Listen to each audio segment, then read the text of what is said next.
क्या आपने कभी सोचा है कि आप अचानक रात के 3 बजे या 4 बजे क्यों जाग जाते हैं? क्या आपको पता है कि उस समय क्या करना चाहिए? आप अकेले नहीं हैं और यह सिर्फ एक इत्तेफाक नहीं है।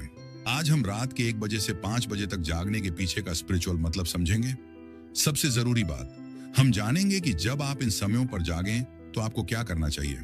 इस खास बात को हम साइंटिफिक नजरिए से समझेंगे और जानेंगे कि यह आपका सबसे पावरफुल एनर्जी का समय क्यों है। हम यह भी देखेंगे कि आप इस एनर्जी का इस्तेमाल कैसे कर सकते हैं ताकि परमेश्वर के आशीर्वाद को अपने जीवन में पा सकें। तैयार हो जाइए, क्योंकि उस समय कुछ जादुई होता है और यह इंतजार कर रहा है कि आप इसे खोजें। आगे बढ़ने से पहले आइए समझें कि रात में जागना इतना खास क्यों होता है और क्यों 3 बजे को परमेश्वर का समय कहा जाता है। रात में जागना खासकर 3 बजे से 4 बजे के बीच गहरी ऊर्जा और आध्यात्मिक मतलब रखता है और इसका एक दिलचस्प साइंटिफिक एक्सप्लेनेशन भी है। साइंटिफिक नजरिए से इसका संबंध हमारी स्लीप साइकिल से है। इस समय हमारी नींद का REM फेज होता है, जो आमतौर पर 3 बजे से 5 बजे के बीच आता है। इस फेज में हमारा दिमाग बहुत ज्यादा एक्टिव होता है और हमें सपने बहुत साफ साफ दिखते हैं। यह थोड़ा अजीब लगता है, लेकिन जब हम गहरी नींद में होते हैं तब भी REM स्लीप के दौरान जागना सबसे आसान होता है। अगर आप कभी इस समय पर जागे हैं तो इसका मतलब है कि आप शायद REM फेज में थे। आपका दिमाग सपनों में बहुत एक्टिव था, भले ही आपको वो सपने याद ना हो। इस समय आप अपने अंदर की सबकॉन्शियस माइंड के करीब होते हैं। इस बात को ध्यान से समझिए, क्योंकि यह बहुत जरूरी है। जब हम अचानक REM स्लीप से जागते हैं तो हमारा अवचेतन मन यानी सबकॉन्शियस माइंड सबसे ज्यादा एक्टिव होता है। यह वह समय होता है जब परमेश्वर से जुड़ने का सबसे अच्छा मौका होता है। रात में इस तरह जागना ऐसा है जैसे आपके अवचेतन मन का दरवाजा खुल गया हो। यह वह पल होता है जब आपका दिमाग गहरी सोच और आत्मचिंतन के लिए ज्यादा तैयार और खुला होता है। यही वह रहस्य है जिसकी वजह से सदियों से लोग इस समय प्रार्थना या ध्यान करते आ रहे हैं। क्या आप जानते हैं कि सुबह 3 बजे से 4 बजे का समय परमेश्वर का समय माना जाता है? ऐसा कहा जाता है कि इस समय फिजिकल और स्पिरिचुअल दुनिया के बीच का पर्दा सबसे पतला होता है। इस समय ब्रह्मांड अपने उच्च आत्म यानी हायर सेल्फ और परमेश्वर से जुड़ने का सबसे मजबूत मौका मिलता है। क्या आपने कभी इस समय जागने पर एक खास शांति या दिमाग में साफ साफ सोचने की ताकत महसूस की है? यह सिर्फ संयोग नहीं है, यह वह पल होता है जब आपकी आत्मा संदेश और आध्यात्मिक मार्गदर्शन पाने के लिए सबसे ज्यादा तैयार होती है। यहां तक कि वैज्ञानिक भी इस बात को मानते हैं। क्या आपने गौर किया है कि जब आप इन घंटों में जागते हैं तो आपको अपने सपने ज्यादा साफ साफ याद आते हैं? इसका कारण मेलाटोनिन नाम का नींद का हार्मोन है। यह हार्मोन रात को नींद लाने में मदद करता है, लेकिन इस समय यह कम होने लगता है ताकि हमारा शरीर धीरे धीरे जागने के लिए तैयार हो सके। मेलाटोनिन के कम होने से हमारा दिमाग नींद और जागने के बीच की स्थिति में आ जाता है। इसी वजह से यह समय अपने सपनों को याद करने और उनके बारे में सोचने का सबसे अच्छा मौका देता है। लेकिन रात में किसी खास समय पर जागने का मतलब क्या है? हर घंटे का अपना अलग संदेश होता है। यह संदेश हमारे इमोशनल, मेंटल और स्पिरिचुअल स्थिति से जुड़ा होता है। अब जब हम समझ गए हैं कि यह समय इतना स्पिरिचुअली रूप से खास क्यों है, तो ध्यान दीजिए, हम अब सबसे महत्वपूर्ण हिस्से की बात करने वाले हैं। हम समझेंगे कि रात के हर घंटे 1 बजे से 5 बजे तक का क्या मतलब है। हर घंटे का अपना एक संदेश होता है और सबसे जरूरी बात, हम जानेंगे कि इस खास समय में क्या करना चाहिए और इसे कैसे अपने फायदे के लिए इस्तेमाल कर सकते हैं। अगर आप रात के 1 बजे से 2 बजे के बीच जाग जाते हैं तो इसका मतलब है कि आपके अंदर कोई उलझन या चिंता है। हो सकता है कि आपका दिमाग आपको किसी डर या परेशानी के बारे में सोचने पर मजबूर कर रहा हो। सोचिए, क्या हाल में कुछ ऐसा हुआ है जिससे आप परेशान हैं? क्या आप किसी से नाराज हैं या अपने फैसलों को लेकर उलझन में हैं? या फिर आप किसी विकल्प के बीच फंसे हुए हैं और समझ नहीं पा रहे कि कौन सा रास्ता सही है? इस समय को एक खास मौका माने। यह समय आपको खुद से सवाल पूछने का और अपने अंदर झांकने का मौका देता है। सोचिए, क्या आपने किसी चीज को नजरअंदाज किया है? क्या कोई चिंता या भावनाएं हैं जिन पर आपने ध्यान नहीं दिया? आपका मन आपको इशारा दे रहा है कि उन चीजों पर ध्यान दें जिन्हें आप भूल गए हैं। अगर आप रात के 1 बजे से 2 बजे के बीच जागते हैं तो इसे नजरअंदाज न करें। तुरंत वापस सोने की कोशिश करने के बजाय थोड़ा समय ध्यान या प्रार्थना में बिताएं। यह अपने मन और परमेश्वर से जुड़ने का एक खास समय हो सकता है। अगर आपको अपने विचार भारी लग रहे हैं तो उन्हें लिख लेना एक अच्छा तरीका हो सकता है। खुद से ये सवाल पूछें, मैं अभी क्या महसूस कर रहा हूं? मुझे क्या परेशान कर रहा है? अपने जीवन में शांति पाने के लिए मुझे क्या बदलने की जरूरत है? बाइबल में बताया गया है कि कैसे जोसेफ ऑफ नाजरेथ को रात में महत्वपूर्ण सपने आते थे। ये सपने उनकी चिंताओं के समय में उन्हें रास्ता दिखाने और उनके परिवार को सुरक्षित रखने में मदद करते थे। पहली बार ऐसा तब हुआ जब जोसेफ बहुत परेशान थे, क्योंकि उन्होंने सुना कि मेरी शादी से पहले ही गर्भवती हो गई थी। वह सोच रहे थे कि चुपचाप मैरी को छोड़ दें ताकि किसी को शर्मिंदा ना होना पड़े। लेकिन उसी समय एक सपने में परमेश्वर के गैब्रियल स्वर्गदूत ने उन्हें दिखाई देकर कहा, जोसेफ, डेविड के बेटे, मेरी को अपनी पत्नी बनाने से मत डरो। उसके गर्भ में जो बच्चा है वह पवित्र आत्मा से है। वह एक बेटे को जन्म देगी और तुम्हें उसका नाम यीशु रखना होगा, क्योंकि वह अपने लोगों को उनके पापों से बचाएगा। जब जोसेफ उठे तो उनके मन में कोई शक नहीं था। उन्होंने प्रार्थना की और पूरा विश्वास किया कि यह सपना परमेश्वर का संदेश था। उन्होंने वही किया जो फरिश्ते ने उन्हें कहा था। उन्होंने मैरी को अपनी पत्नी के रूप में घर ले आए। जब यीशु का जन्म हुआ तो जोसेफ फिर एक मुश्किल स्थिति में फंस गए। राजा हेरोदेस यीशु को मारने की कोशिश कर रहा था। इसी चिंता के बीच परमेश्वर के एक स्वर्गदूत ने एक बार फिर सपने में आकर उन्हें एक संदेश दिया। स्वर्गदूत ने जोसेफ से कहा, जल्दी उठो, बच्चे और उसकी मां को लेकर मिस्र भाग जाओ। वहां तब तक रुको जब तक मैं तुम्हें न बताऊं, क्योंकि हेरोदेस बच्चे को मारने की कोशिश करेगा। जोसेफ ने तुरंत स्वर्गदूत की बात मानी। उन्होंने अपने परिवार को लेकर मिस्र चले गए, जहां वे हेरोदेस के खतरे से सुरक्षित थे। हेरोदेस की मौत के बाद परमेश्वर के एक स्वर्गदूत ने फिर से जोसेफ को मिस्र में सपने में आकर कहा, उठो, बच्चे और उसकी मां को लेकर इजराइल जाओ, क्योंकि जो लोग बच्चे को मारने की कोशिश कर रहे थे वे अब मर चुके हैं। जोसेफ ने स्वर्गदूत की बात मानी और अपने परिवार के साथ इजराइल लौट आए। बाद में वे नाजरेत में बस गए, लेकिन इजराइल लौटते समय जोसेफ को पता चला कि हेरोदेस का बेटा आर्केलियस यहूदिया पर राज कर रहा है। इससे जोसेफ को अपने परिवार की सुरक्षा की चिंता हुई। एक और सपने में उन्हें चेतावनी दी गई कि यहूदिया न जाएं। इसलिए जोसेफ ने गलील नाम के इलाके में जाकर वहां अपना घर बसाया। जोसेफ अपने परिवार को नाजरेत ले गए, जहां यीशु ने एक सुरक्षित माहौल में अपना बचपन बिताया। इन घटनाओं से हमें यह सीख मिलती है कि जब हम परेशान, उलझन में या डर में होते हैं, तब रात के 1 बजे से 2 बजे के बीच का समय बहुत खास हो सकता है। इस समय अगर हम जागें और अपने सपनों को याद करें तो हो सकता है कि वे परमेश्वर का कोई संदेश हो। क्या यह जादुई नहीं है कि सपने में परमेश्वर का संदेश याद रहे? जब आप इस समय जागें तो घबराएं नहीं। अपनी आंखें बंद करें, गहरी सांस लें और अपने दिल को खोलें। क्या आप उस ऊर्जा को महसूस कर सकते हैं?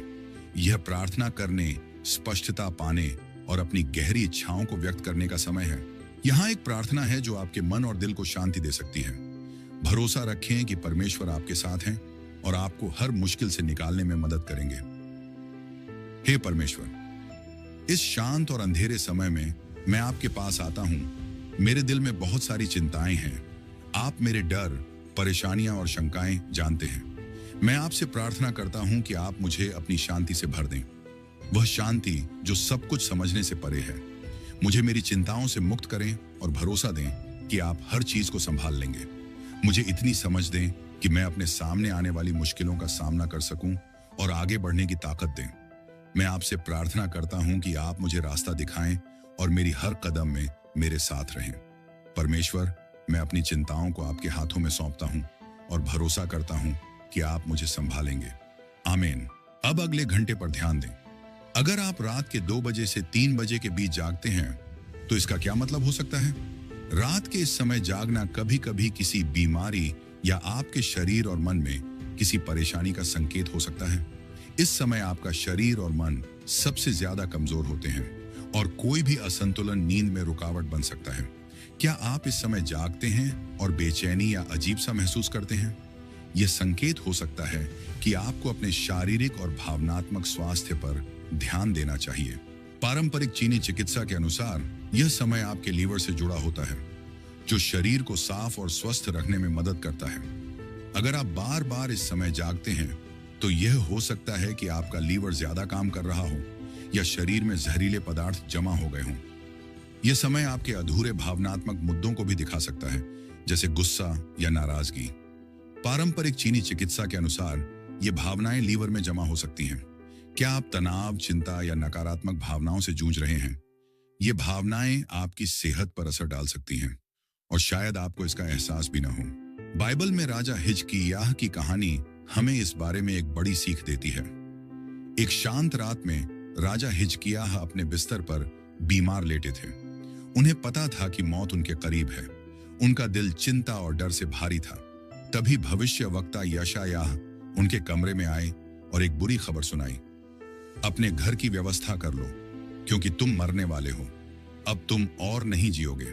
ये सुनकर हिजकिय्याह की आंखों में आंसू आ गए और उनका दिल दर्द से भर गया। उन्होंने दीवार की ओर मुंह किया और पूरी ताकत से परमेश्वर से प्रार्थना की, हे प्रभु, याद करें कि मैं हमेशा आपकी राह पर चला हूं, सच्चे दिल से आपकी सेवा की है और वही किया है जो आपकी नजरों में अच्छा है। यह कहानी हमें सिखाती है कि जब हम बीमार या परेशान होते हैं तो ईमानदारी से प्रार्थना और आत्मनिरीक्षण से हमें नई ताकत और मार्गदर्शन मिल सकता है। आपकी भावनाएं और स्वास्थ्य आपस में जुड़े हुए हैं और उन्हें समझने और हल करने का यही समय होता है। उनके शब्द परमेश्वर के लिए एक भावुक पुकार थे, जीने का एक निवेदन, थोड़ा और समय मांगने की प्रार्थना। परमेश्वर ने उनकी प्रार्थना सुनी। यशायाह, जो महल से बाहर जा रहे थे, को परमेश्वर से एक नया संदेश मिला।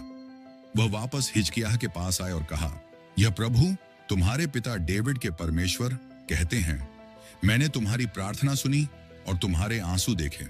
मैं तुम्हें ठीक कर दूंगा। तीसरे दिन तुम प्रभु के मंदिर में जाओगे। मैं तुम्हारी उम्र में 15 साल और जोड़ दूंगा। और फिर सभी मुश्किलों के बावजूद हिजकिय्याह अपने बिस्तर से उठे। वह ठीक हो गए और उनके दिल में परमेश्वर के लिए नई कृतज्ञता भर गई। उनकी कहानी सिर्फ एक चमत्कारी इलाज की नहीं है, बल्कि विश्वास और प्रार्थना की ताकत का एक उदाहरण है। अगर आप इस समय बेचैन होकर जागते हैं और आपकी सेहत में कोई परेशानी है, तो शांत हो जाएं और इस समय को परमेश्वर से प्रार्थना करने में लगाएं। यहां एक प्रार्थना है जो चंगाई के लिए है। हे प्रभु, इस समय जब मैं कमजोर और दर्द में हूं, मैं आपकी शांति और चंगाई की तलाश में आपके पास आता हूं। आपकी वाणी यिर्मयाह 17 में कहती है, हे प्रभु, मुझे चंगा कर, तब मैं चंगा हो जाऊंगा। मुझे बचा, तब मैं बच जाऊंगा, क्योंकि मेरी स्तुति आप ही हैं। मैं आपसे प्रार्थना करता हूं कि आप मुझ पर अपना हाथ रखें और मुझे ठीक करें।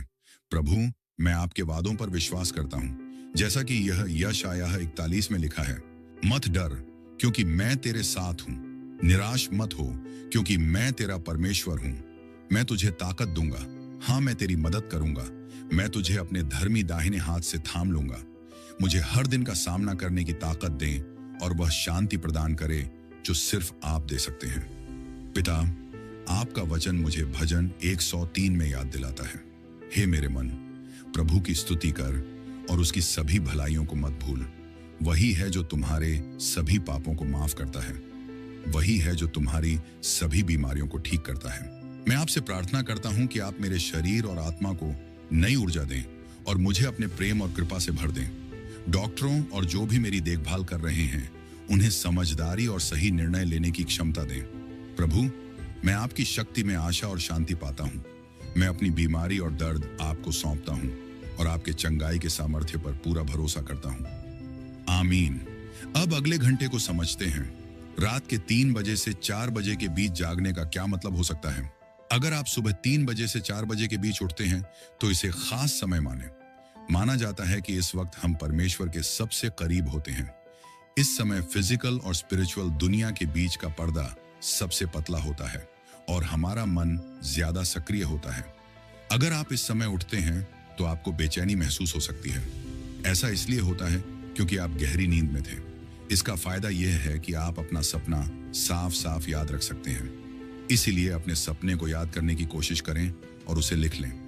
हो सकता है परमेश्वर ने सपने में आपसे कुछ कहा हो या कोई संदेश दिया हो जिसे आप बाद में समझ सकते हैं। हम सपनों का मतलब जल्दी ही समझेंगे, लेकिन अभी के लिए जानें कि इस खास समय में क्या करना चाहिए। यह समय आपके अंदर की आवाज सुनने का है, यह जानने का कि परमेश्वर आपसे क्या कहना चाहते हैं। अपनी आंखें बंद करें, गहरी सांस लें और अपने दिल को खोलें। क्या आप उस ऊर्जा को महसूस कर रहे हैं ये प्रार्थना करने, साफ सोच पाने और अपनी गहरी इच्छाओं को सच करने का समय है। बाइबल में इसका एक शक्तिशाली उदाहरण मत्ती 26 में मिलता है। रात के सन्नाटे में तारे भरे आसमान के नीचे यीशु गेत्सेमनी नाम के बगीचे में गए। माहौल में भारी तनाव था और जैतून के पेड़ों की शाखाएं हल्की हवा में सरसराहट कर रही थीं। यीशु जानते थे कि एक बड़ा फैसला लेने का समय करीब है। यीशु के शिष्य थके हुए थे, इसलिए वे पीछे रुक गए, जबकि यीशु अकेले आगे बढ़े। उनके कंधों पर पूरे संसार का बोझ था। यीशु घुटनों के बल गिर गए। उनका चेहरा पसीने और खून से भीग गया था, क्योंकि उनका दुख बहुत गहरा था। उन्होंने अपनी आंखें बंद की, गहरी सांस ली और प्रार्थना में अपना दिल परमेश्वर के सामने खोल दिया। हे मेरे पिता, अगर हो सके तो इस कड़वे प्याले को मुझसे दूर कर दीजिए, लेकिन मेरी इच्छा नहीं, आपकी इच्छा पूरी हो, उन्होंने दर्द भरी आवाज में कहा। उस शांत पल में यीशु ने परमेश्वर से सांत्वना और ताकत मांगी। उनकी हर धड़कन रात की खामोशी में गूंज रही थी। उन्हें पता था कि उन्हें विश्वासघात, पीड़ा और क्रूस पर चढ़ाए जाने का सामना करना होगा, लेकिन उस गहरी प्रार्थना में उन्होंने स्पष्टता और आगे बढ़ने का हौसला पाया। जब यीशु अपने शिष्यों के पास लौटे तो उन्होंने उन्हें सोता हुआ पाया। शिष्य इस बात से अनजान थे कि यीशु अपने मन में कितनी बड़ी लड़ाई लड़ रहे थे। क्या तुम 1 घंटे भी मेरे साथ जागकर नहीं रह सकते? यीशु ने नरम शब्दों में पूछा। उन्हें शिष्यों की कमजोरी समझ में आई, लेकिन वह इस समय की गंभीरता को भी जानते थे। फिर यीशु ने प्रार्थना की। उन्होंने अपने डर और इच्छाओं को परमेश्वर के सामने समर्पित कर दिया और बार बार अपनी सहमति जताई कि वह परमेश्वर की इच्छा पूरी करेंगे। उस बगीचे में अंधेरे और शांति के बीच उन्होंने वह शांति पाई जो अपने भाग्य का सामना करने के लिए जरूरी थी।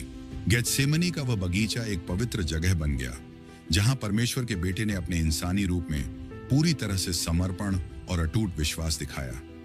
यह पल हमें याद दिलाता है कि जब हमारा समय मुश्किल हो तो परमेश्वर को खोजें और उनके प्लान पर भरोसा रखें, चाहे रास्ता कितना भी कठिन क्यों न लगे।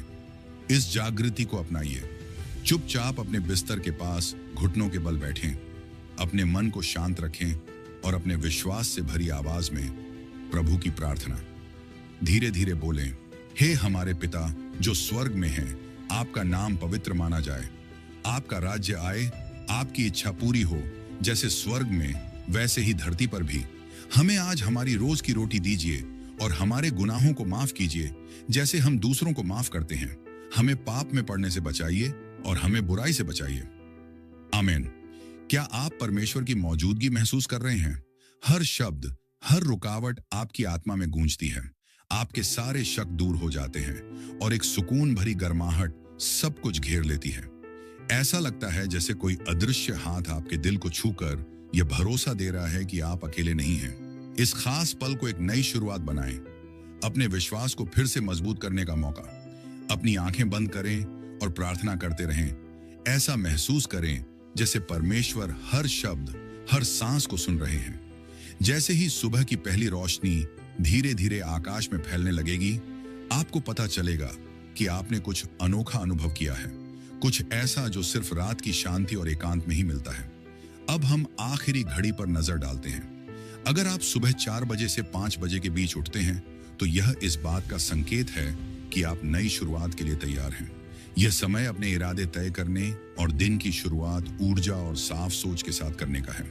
इस सुबह सवेरे के समय जब दुनिया धीरे धीरे जागती है, तब आपका मन और आत्मा भी शांत और ताजगी से भरा महसूस करता है। क्या आपने कभी इस समय उठकर शांति और नई ऊर्जा का एहसास किया है? यह समय रात के खत्म होने और नए दिन के शुरू होने का है, जो एक नई जिंदगी का प्रतीक है। यह पल प्रेरणा पाने और अपने विचारों को साफ करने के लिए बहुत खास है। शायद आपकी जिंदगी में कुछ ऐसा है जिसे नई शुरुआत की जरूरत है, एक नया नजरिया। क्या बदलाव आपको चाहिए? इस शांत समय का फायदा उठाएं। अपने दिन के लिए साफ लक्ष्य तय करें। कुछ मिनट ध्यान करें, प्रार्थना करें या एक्सरसाइज करें, ताकि आपका शरीर और मन सक्रिय हो जाए। खुद से पूछें, आज मैं कौन से लक्ष्य हासिल करना चाहता हूं? अपनी खुशी और सेहत को बेहतर बनाने के लिए मैं क्या अलग कर सकता हूं?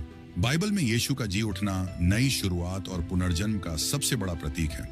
यह घटना सुबह के इसी समय हुई थी, जो मृत्यु पर विजय और पूरी मानवता के लिए नए जीवन का वादा दिखाती है। यीशु को क्रूस पर चढ़ाए जाने के तीसरे दिन की सुबह मरियम मगदलीनी और दूसरी मरियम उनकी कब्र पर गईं। उन्होंने देखा कि कब्र का भारी पत्थर हटा हुआ है। वहां एक फरिश्ता जो बिजली की तरह चमक रहा था उनसे बोला, डरो मत, तुम यीशु को ढूंढ रहे हो जिन्हें क्रूस पर चढ़ाया गया था। वह यहां नहीं है, क्योंकि वह जी उठे हैं जैसा उन्होंने कहा था। आओ वह जगह देखो जहां उन्हें रखा गया था। यह घटना न केवल मसीह लोगों का केंद्र है, बल्कि पुनर्जन्म और आशा का भी शक्तिशाली प्रतीक है। जैसे यीशु मृत्यु के अंधकार को पीछे छोड़कर जी उठे, वैसे ही हम भी अपनी परेशानियों को पीछे छोड़कर हर दिन नई शुरुआत कर सकते हैं। आपकी जिंदगी के कौन से हिस्से को नई शुरुआत की जरूरत है? इस समय उठना शायद इस बात का संकेत है कि आपको अपने जीवन पर विचार करना चाहिए और बदलाव लाने की कोशिश करनी चाहिए। इस पल का उपयोग अपने लक्ष्यों पर ध्यान देने और अपने मन में आशा और दृढ़ता भरने के लिए करें। इस समय के लिए भजन संहिता 23 से बेहतर प्रार्थना कोई नहीं। यहोवा मेरा चरवाहा है, मुझे कुछ घटी न होगी। वह मुझे हरी हरी चराइयों में बैठाता है। वह मुझे सुखदाई जल के झरने के पास ले चलता है। वह मेरे जी में जी ले आता है। धर्म के मार्गों में वह अपने नाम के निमित्त मेरी अगुवाई करता है। चाहे मैं घोर अंधकार से भरी हुई तराई में होकर चलूं, तो अभी हानि से न डरूंगा। तेरे सोंटे और तेरी लाठी से मुझे शांति मिलती है। तू मेरे सताने वालों के सामने मेरे लिए मेज बिछाता है। तूने मेरे शीश पर तेल मला है, मेरा कटोरा उमड़ रहा है। निश्चय भलाई और करुणा जीवन भर मेरे साथ साथ बनी रहेंगी, और मैं यहोवा के धाम में सर्वदा वास करूंगा। यह भजन हमें याद दिलाता है कि चाहे समय कितना भी मुश्किल हो, परमेश्वर हमेशा हमारे साथ होते हैं, हमें राह दिखाते और हमारी रक्षा करते हैं। याद रखें, इस सफर में आप अकेले नहीं हैं। दुनिया भर में लाखों लोग रात में ऐसे ही जागते हैं, और कई लोगों ने इसे अपनी जिंदगी को बेहतर और जागरूक बनाने का जरिया पाया है। क्या आप अपनी जिंदगी बदलने के लिए तैयार हैं? जादू केवल जागने में नहीं है, बल्कि उस पल को कैसे इस्तेमाल करते हैं, इसमें है। अब जब आप जानते हैं कि रात में जागने के पीछे क्या ताकत होती है और हर समय का कैसे उपयोग करना है, तो आपको यह भी समझना चाहिए कि सपनों का क्या मतलब हो सकता है। सपने परमेश्वर के हमसे बात करने के सबसे शक्तिशाली तरीकों में से एक है। लेकिन हम कैसे जानें कि कोई सपना सच में परमेश्वर का संदेश है, और हमारे सपनों में जो चिन्ह या दृश्य आते हैं उनका क्या मतलब होता है? यह जानने के लिए आपको यह वीडियो देखना चाहिए। इसमें आप सीखेंगे कि परमेश्वर हमसे बात करने के लिए सपनों के 7 प्रकार का उपयोग कैसे करते हैं, और सपनों में दिखने वाले जानवरों, संख्याओं या रंगों का क्या मतलब हो सकता है। इसे जरूर देखें, क्योंकि यह वाकई बहुत खास है। अगर आपने कभी कोई गहरा अनुभव किया है, तो वीडियो के नीचे कमेंट करना ना भूलें। परमेश्वर का आशीर्वाद आप पर बना रहे।